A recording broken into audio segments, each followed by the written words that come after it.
Shalom sahabat STMC, hari ini 17 Agustus tahun 2023 bersama saya Erik Antoni Rubijanto dari Paroki Santo Yosef Purwokerto.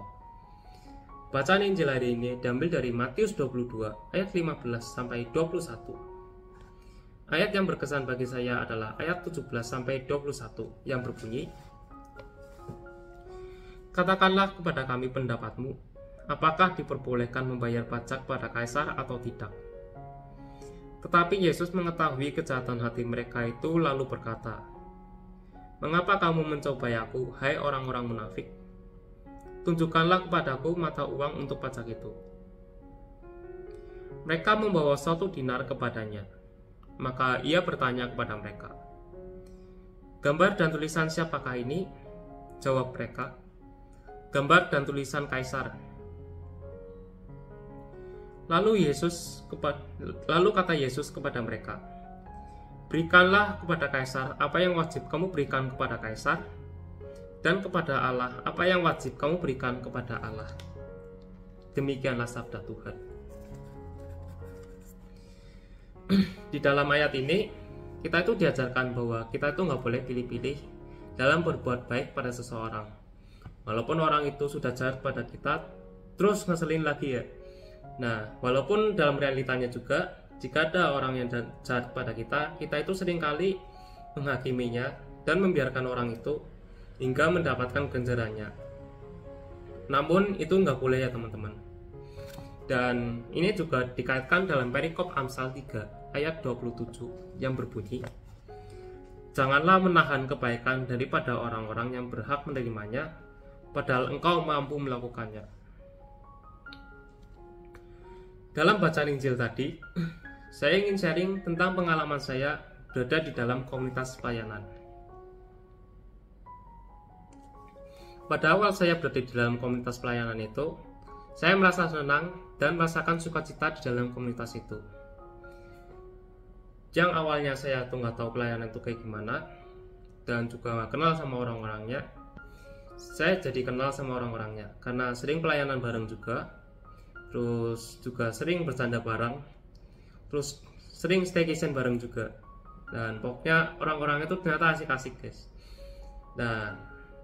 Dan itu semua berubah gitu aja karena pada saat itu terjadi konflik antara anggota di dalam komunitas itu, yang membuat saya yang awalnya merasa nyaman di dalam komunitas itu menjadi merasa tidak nyaman di komunitas itu. Dan juga yang awalnya saya merasakan sukacita di dalam komunitas itu menjadi tidak merasakan sukacita itu sama sekali di dalam komunitas itu. Dan mulai dari situ saya mulai ada rasa malas untuk terlibat di dalam komunitas itu, karena menurut saya mulai ada rasa tanggung dan sudah tidak asik lagi menurut saya. Dan di situ juga dalam hati saya juga berbicara bahwa ngapain saya berada di komunitas itu, dan ngapain juga aku pelayanan di dalam komunitas itu kalau situasinya kayak begini terus. Setelah itu ada penyatuan hati untuk tim komunitas, dan kebetulan di situ ada pencurahan Roh Kudus. Dan pada saat pencurahan Roh Kudus itu hati saya itu mulai dijamah oleh Tuhan dan mulai diteguhkan oleh Tuhan. Dan mulai dari situ saya mulai sadar bahwa saya itu pelayanan di dalam komunitas itu untuk Tuhan loh. Dan mulai dari situ saya mulai coba lagi untuk terlibat kembali di dalam komunitas dan mulai ngobrol-ngobrol lagi dengan teman-teman. Dan hingga pada akhirnya saya sudah bisa berdinamika kembali dengan komunitas tersebut dan mulai merasakan sukacita itu kembali dalam komunitas itu. Dan dari sharing saya tersebut, hatiku di situ benar-benar diteguhkan oleh Tuhan, karena yang awalnya saya merasa malas untuk terlibat di dalam komunitas itu, saya menjadi ingin terlibat kembali di dalam komunitas itu. Karena saya belajar bahwa di dalam komunitas itu pasti ada saja gesekan yang terjadi. Namun sekarang bagi saya yang terpenting adalah saya berada di komunitas itu untuk Tuhan dan bisa menjadi berkat untuk semua orang.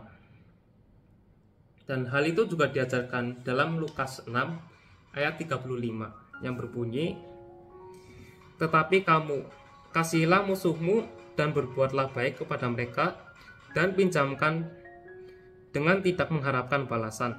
Maka upahmu akan besar dan kamu akan menjadi anak-anak Allah yang maha tinggi, sebab ia baik terhadap orang-orang yang tidak tahu berterima kasih dan terhadap orang-orang jahat." Nah, melalui firman ini juga Tuhan juga meneguhkan saya bahwa untuk berbuat baik pada seseorang atau orang lain bukan karena orang lain itu berbuat baik pada saya, tapi karena Tuhan mau saya berbuat demikian. Dan masalah dan gesekan-gesekan itu tidak menjadi penghalang untuk saya untuk berbuat baik pada seseorang. Karena ini adalah perjalanan saya bersama Tuhan. Tuhan memberkati.